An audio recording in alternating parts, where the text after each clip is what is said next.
Shalom Abracha, qu'Akadosh Baruch Hu vous donne la santé, Abracha Vetzlacha, B'gout Agouf. Le titre de ce matin, c'est voler involontairement. Il y a un grand rave, Rabbi Yitzhak Zebestein Shelita, qui raconte qu'une fois, ils sont venus chez lui deux personnes pour être jugés. Des personnes qui avaient un problème entre les deux. Alors, le problème, ça a commencé comme ça. On va inventer deux noms. Un, il s'appelle Reuven, et un, il s'appelle Shimon. Reuven, il avait un magasin, il vend des pipites.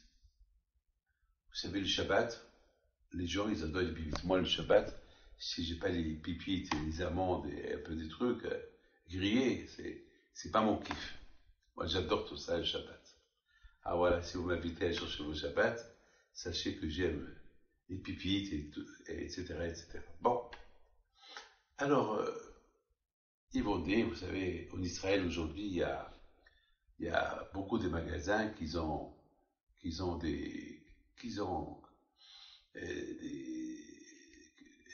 vendredi, les gens rentrent chez eux, ils choisissent pistaches, pipites, cacahuètes, etc., etc. Vous savez, aujourd'hui, en Israël, on est très gâtés. Il y a beaucoup de choses à vendre. Il y a des pipites salées, des pipites qui ne sont pas salées. Il y a tout. Il y a même les pipites qui sont déjà nettoyées. Ça veut dire pour les gourmands. Donc finalement, il y avait un autre magasin qui vend tout ce qui est électrique. Frigidaire, etc., etc. Beaucoup de fois, ça arrive que alors, il y a Reuven qui vend les pipites et les cacahuètes. Shimon, il vend tous les électroménagères. Il est là. Et beaucoup de fois, ils sont voisins. Bon, beaucoup de fois, il vient chez lui. Et chaque fois qu'il vient chez nous, bonjour, ça va, tout va bien, ça va. Et voilà, Shimon, l'électricien, il prend un peu de pépite, une, deux, voilà, ça va. Et chaque fois, il vient, il prend. Chaque fois, il vient 4, 5, 6 fois par jour. Il vient. Il faut savoir une chose, que tu peux prendre une fois, deux fois. Vous savez, le propriétaire, il te donne la permission de goûter. Ça veut dire que tu goûtes une pipite. Mais c'est pas, tu prends un peu de pipite et tu manges. Bon, un jour, le propriétaire du magasin qui vend les pipites, il attaque. Il lui dit, je veux que tu me payes tant. Tes pipites que tu m'as volées. Il dit, quoi? Moi, je t'ai volé? Tu me traites de voleur? T'as pas honte? Il dit, oui, j'ai un voleur. Voilà, je vais te montrer la caméra. Et tu vas voir, depuis un an, combien tu as mangé. C'est pas une ou trois ou quatre, tu rentres chez moi 4 fois par jour. Chaque fois, tu prends un poignet. Regarde bien le poignet. Il y a là-bas peut-être 10 grammes, plus 10 grammes. Et si je calcule toute l'année, tu m'as pris 8 kilos de pipites. Je veux que tu me les payes. Tout est filmé. Ah non, je suis pas d'accord avec toi. Moi, je suis pas venu ici. Je venais pas ici pour te voler. Je venais goûter. Tu viens goûter une fois, mais tu rentres 5 fois, 6 fois par jour. Tu m'as volé. Et ils ont été chez le Rav, Rabbi Yitzhak Zebestein, pour lui demander conseil. Qu'est-ce qu'ils font? Bon, a priori, au départ, Rabbi Yitzhak, il leur dit, bon, le monsieur, il vient pour goûter.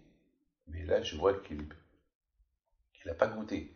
Parce qu'il y a une halakha. C'est quoi voler? Si par exemple, on vole quelque chose que tu ne peux pas, par exemple, tu veux pas tu veux pas rentrer dans un magasin et acheter 4 cacahuètes. Ça se vend pas. 4 cacahuètes, ça se vend pas. Ça n'existe pas, ça s'appelle pas mammon. Ça s'appelle pas argent. 4 cacahuètes. 4 pipites. Non, ça, ou bien vous rentrez dans un magasin, vous prenez une goutte de farine. Une goutte, tu peux même pas la mesurer. Ça se vend pas. Mais, il y a un problème. Si maintenant, d'après ce film qu'on est en train de voir, avec tout ce qu'il a pris, alors, Zemistarif, alors ça devient une grande quantité. Donc il faut que tu payes. Eh bien, le rabbin, il a obligé le monsieur qui vendait les électroménageurs de payer toute la somme, les 7 kilos de pépites qu'il a mangé pendant toute l'année. Mais d'autre côté, le rabbin, il a grondé le vendeur, ceux qui vendaient le pépites. Il a dit, c'est péché ce que tu as fait, parce que la Torah, elle dit, il ne faut jamais laisser quelqu'un voler. Le fait qu'il venait, il prenait une ou deux, chaque fois, 4, 5, 6 fois dans la journée, tu aurais dû lui dire de ne pas le faire. Et pourquoi? Tu n'as pas le droit. Tu as fait une faute, toi aussi. On dit, si par exemple quelqu'un marche dans la rue, il y a un trou, tu n'as pas le droit de laisser tomber dans le trou. Il faut lui dire, monsieur, il y a un trou devant toi, aide-le. Et là aussi, tu es en train de faire, de calculer tu as été malin, parce que tu savais qu'après un an, tu allais l'attaquer au Bidin. Alors tu n'as pas le droit pendant tout ce laps de temps, il a été considéré comme un voleur. Si on doit calculer l'ensemble qu'il a pris pendant toute l'année. Mes amis, voler, c'est quelque chose de grave. Voler, c'est quelque chose de très très grave. Vous savez qui c'est dit Ben Ish Hai? Ben Ish Hai dit que voler un juif, c'est grave. Voler un non-juif, c'est encore plus grave. Pourquoi pas son nom? Parce qu'il y a beaucoup de gens qui peuvent dire, ils peuvent se permettre de voler un non-juif. Parce qu'il n'est pas juif. Non, tu n'as pas le droit. Lorsqu'on s'habitue à voler, eh ben, on devient des vrais voleurs. Et en plus, les nations, ils ont des anges qui les protègent. Et lorsqu'un juif, il vole un non-juif, les anges qui les protègent, ils vont chez le bon Dieu, ils disent au bon Dieu, regarde les juifs, ils se permettent à voler à des non-juifs. Alors quand il leur dit, alors vous aussi, vous pouvez leur voler toutes les bonnes choses qu'ils ont fait. Et le juif qui a volé un non-juif, il risque de perdre toutes les mitzvot qu'il a fait, et va être crédité un non-juif. Pourquoi? Alors faites attention, ne pas voler. Les me disent que si on vole même une pipite, ou quelques pipites comme ça sans permission, on risque après d'apprendre à voler plusieurs choses. Que Dieu vous protège et vous dans la santé et la joie. Amen.